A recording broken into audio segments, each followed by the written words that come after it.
Mami Rose, kain mo. Ay, oh! Buwa! Kain mo nga eh. Mami Rose, kain ba na kayo? Ba't ang laki ng tiyan mo? Buntis mo kayo? Ito ka. Talaga pa ako. Bibi! Kapag ganyan, pinalo ako eh. Kain mo nga yan eh.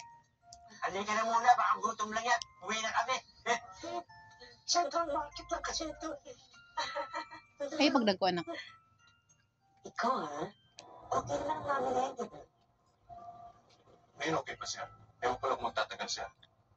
Anong ibig mong sabihin? Baka hindi niya makayanan ang kulitan ng mga anak mo. Lalo na si Timmy.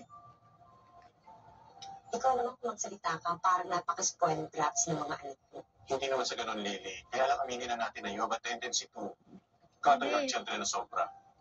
Siguro baka sa awa na wala silang ama. Pero don't worry, ilang araw na naman magkakaroon na sila ng bagong ama na magdidisiplina at magmamahal sa kanila.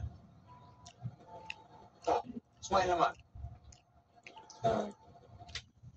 Ay, Bakit kayo mukhang Biyernes Santo? Dapat nga magsaya kayo eh. May nasa mag-aalaga sa inyo eh. Hindi kayo pababayaan yan. Nalulungkot kami Bibi! kasi ikakasal si Mami. Oh. Ano yung naarte mo dyan? Huwag ka na sumama sa drama ng mga bata.